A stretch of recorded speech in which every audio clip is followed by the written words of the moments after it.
Sense and Sensibility by Jane Austen. Chapter 1. The family of Dashwood had been long settled in Sussex. Their estate was large, and their residence was at Norland Park in the centre of the property, where for many generations they had lived in so respectable a manner as to engage the general good opinion of their surrounding acquaintance.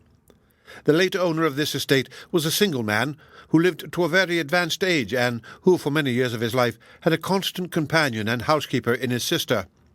But her death, which happened 10 years before his own, produced a great alteration in his home. For to supply her loss, he invited and received into his house the family of his nephew, Mr. Henry Dashwood, the legal inheritor of the Norland estate, and the person whom he intended to bequeath it to. In the society of his nephew and niece and their children, the old gentleman's days were comfortably spent. His attachment to them all increased. The constant attention of Mr. and Mrs. Henry Dashwood to his wishes, which proceeded not merely from interest, but from goodness of heart, gave him every degree of solid comfort which his age could receive, and the cheerfulness of the children added a relish to his existence. By a former marriage, Mr. Henry Dashwood had one son, by his present lady 3 daughters. The son, a steady, respectable young man, was amply provided for by the fortune of his mother, which had been large, and half of which devolved on him on his coming of age. By his own marriage, likewise, which happened soon afterwards, he added to his wealth. To him, therefore, the succession to the Norland estate was not so really important as to his sisters, for their fortune, independent of what might arise to them from their fathers inheriting that property, could be but small.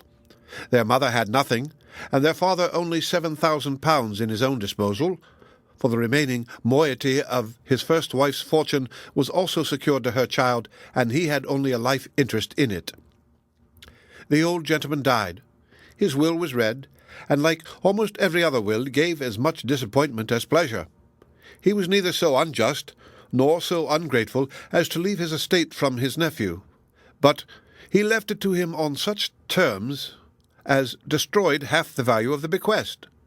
Mr. Dashwood had wished for it more for the sake of his wife and daughters than for himself or his son, but to his son and his son's son, a child of 4 years old, it was secured in such a way as to leave to himself no power of providing for those who were most dear to him, and who most needed a provision by any charge on the estate, or by any sale of its valuable woods. The whole was tied up for the benefit of this child, who, in occasional visits with his father and mother at Norland, had so far gained on the affections of his uncle by such attractions as are by no means unusual in children of 2 or 3 years old, and imperfect articulation, an earnest desire of having his own way, many cunning tricks, and a great deal of noise, as to outweigh all the value of all the attention which for years he had received from his niece and her daughters. He meant not to be unkind, however, and as a mark of his affection for the 3 girls, he left them £1,000 apiece.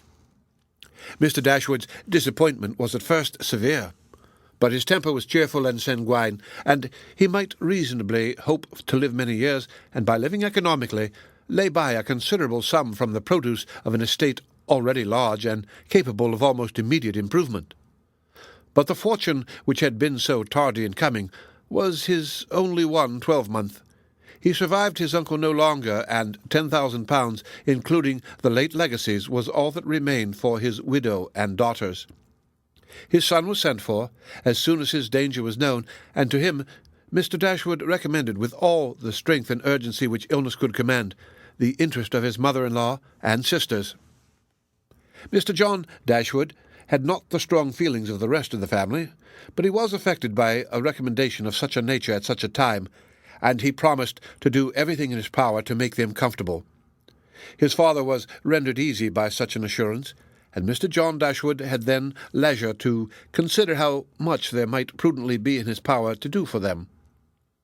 He was not an ill-disposed young man, unless to be rather cold-hearted and rather selfish as to be ill-disposed, but he was, in general, well respected, for he conducted himself with propriety in the discharge of his ordinary duties.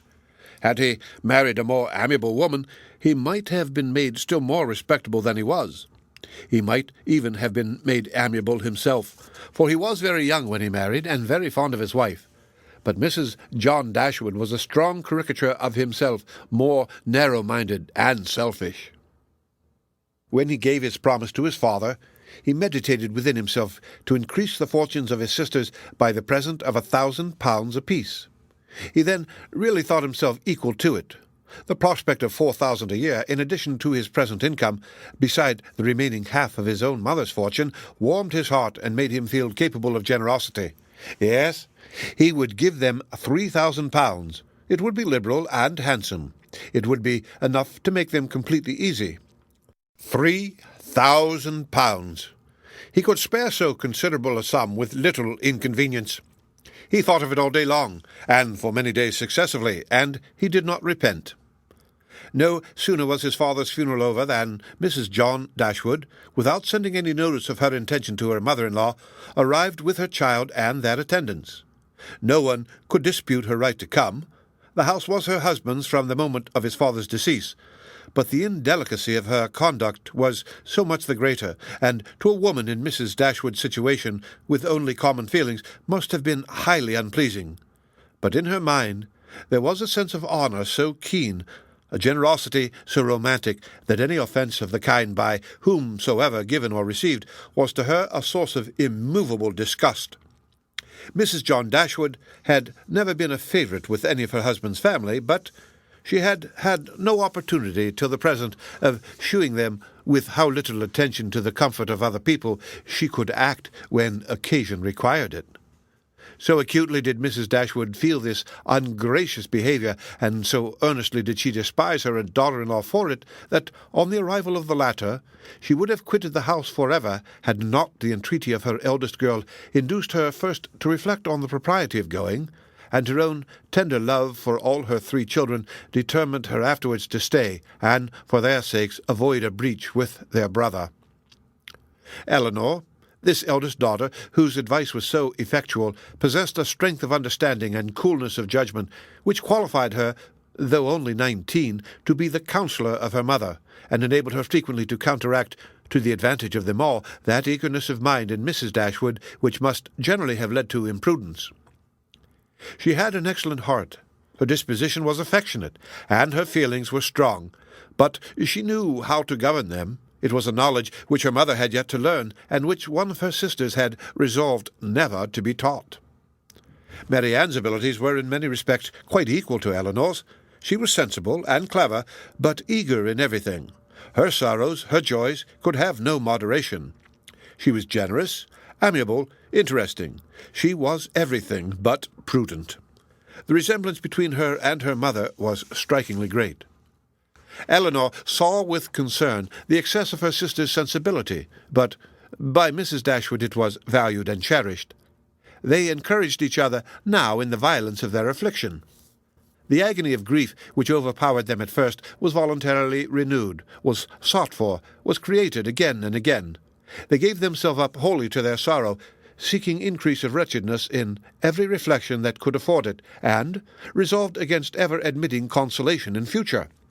Elinor, too, was deeply afflicted, but still she could struggle, she could exert herself, she could consult with her brother, could receive her sister-in-law on her arrival, and treat her with proper attention, and could strive to rouse her mother to similar exertion, and encourage her to similar forbearance. Margaret, the other sister, was a good-humoured, well-disposed girl, but as she had already imbibed a good deal of Marianne's romance without having much of her sense, she did not at 13 bid fair to equal her sisters at a more advanced period of life. The end of Chapter 1. Read by Rick Kishner for Lit2Go on the web at fcit.usf.edu.